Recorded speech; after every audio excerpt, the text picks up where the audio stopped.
انا للہ و انا الیہ راجعون۔ آج رسول خدا کے گھر میں سال حزن کا آغاز ہو رہا ہے۔ آج اس شخصیت کی وفات کا دن ہے کہ جس شخصیت نے رسول کے شانہ بشانہ چل کر دین اسلام کے لیے قربانیاں دیں، اور اس حد تک قربانیاں دیں کہ جو آج ہمارے معاشرے میں بیان کی جا رہی ہیں کہ حضرت خدیجہ سلام اللہ علیہ کی وہ واحد ذات ہے کہ جنہوں نے اپنے مال کی پرواہ نہیں کی، اپنی جان کی پرواہ نہیں کی، صرف پرواہ کی نبی خدا کی اور ان کے دین کی۔ اپنا سارا مال دین محمد وآل محمد پر حضرت خدیجہ نے نچھاور کر دیا۔ وہ ملکۃ العرب کہ جو عرب میں ملکہ مانی جاتی تھی، جو ام المسلمین ہیں، انہوں نے شیب ابی طالب میں جب آتی ہیں تو ایک ملتا ہے روایت میں کہ کھجور کے لیے جو ہے محروم رہ گئی۔ وہ ملکۃ العرب کہ جن کے پاس خزانوں کے انبار تھے، لیکن انہوں نے رسول اللہ صلی اللہ علیہ وسلم کے دین کی خاطر سب کچھ قربان کر دیا۔ حضرت خدیجہ سلام اللہ علیہ کی ذات سے بہت سارے پہلو ہمیں ملتے ہیں، اس میں سے دو پہلو بیان کروں گا۔ ایک پہلو وہ کہ جب دین اسلام کا اعلان ہوا تو دو ہی گروہ تھے کہ جنہوں نے اسلام قبول کیا۔ ایک گروہ وہ کہ جو بت پرستی کیا کرتا تھا، کہ انہوں نے جب دین اسلام کو قبول کیا تو بتوں کو چھوڑا اور دین اسلام میں داخل ہوئے۔ اور دوسرا گروہ وہ کہ جو دین ابراہیمی پر تھا، یکتا پرستی پر تھا، خدا کی پرستش کرتا تھا، خدا کی عبادت کرتا تھا، وہ بنی ہاشم کا قبیلہ تھا۔ تو حضرت خدیجہ سلام اللہ علیہ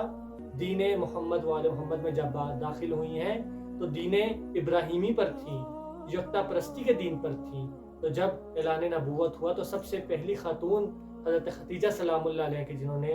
رسول کی اس تبلیغ پر لبیک کہا۔ دوسری فضیلت حضرت خدیجہ سلام اللہ علیہ کو حاصل ہے کہ جب پیغمبر محمد مصطفیٰ صلی اللہ علیہ وسلم نے خانہ کعبہ میں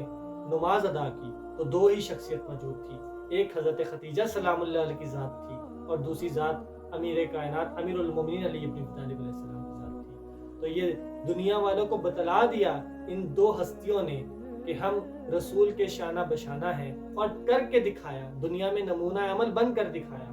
وہ حضرت خدیجہ کی ذات جب اس دنیا سے رخصت ہونے کا وقت آیا تو اس عالم میں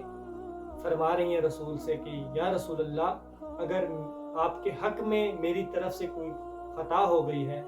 اگر میں آپ کا حق صحیح طرح ادا نہیں کر سکی تو مجھے معاف کر دیجیے گا۔ رسول خدا فرماتے کہ حضرت خدیجہ، آپ کے بس میں جو تھا آپ نے حق ادا کیا میرا، آپ نے اپنی ہر قوت سے میری مدد فرمائی، میں بھی آپ سے راضی ہوں، پروردگار بھی آپ سے راضی ہے۔ حضرت خدیجہ سلام اللہ علیہ فرماتی کہ یا رسول اللہ، میری دو نصیحتیں کہ میں آپ سے کرنا چاہتی ہوں۔ ایک نصیحت یہ کہ میرے بعد میری بیٹی کا خیال رکھیے گا، اس کو کوئی اذیت نہ پہنچانے پائے، اور دوسری نصیحت میری یہ ہے کہ میں اپنی بیٹی سے کرنا چاہتی ہوں، آپ کو کہنے میں مجھے حیا آتی ہے۔ تو رسول خدا صلی اللہ علیہ وسلم باہر جاتے ہیں اور حضرت خدیجہ سلام اللہ علیہ حضرت فاطمہ زہرا سلام اللہ علیہ سے فرماتی ہے کہ مجھے قبر کی ہولناکیوں سے خوف آتا ہے، میرا دل گھبراتا ہے، میں چاہتی ہوں کہ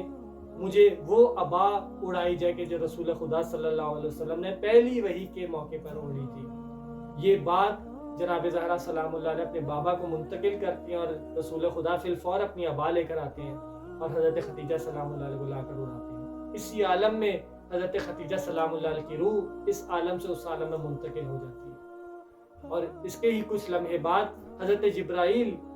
آتے ہیں رسول خدا کی بارگاہ میں اور سلام پیش کر کہتے ہیں کہ یہ کفن خدا نے بھیجا ہے حضرت خدیجہ کے لیے، کہ خدا کہتا ہے کہ میں اس خاتون سے اس دنیا میں بھی راضی ہوں، آخرت میں بھی راضی ہوں، اور خدا آپ پر اور آپ کے گھرانے پر سلام کرتا ہے۔ تو حضرت محمد مصطفیٰ صلی اللہ علیہ وسلم اس کفن کو حضرت خدیجہ کو پہناتے ہیں، اپنی عبا بھی اور جنت سے آیا ہوا کفن بھی۔ تو حضرت خدیجہ سلام اللہ علیہ کی ذات وہ ذات ہے کہ جنہوں نے دین اسلام کے لیے اپنی ہر چیز نچھاور کر دی اور ہمارے لیے ایک رول ماڈل بن کر آئیں۔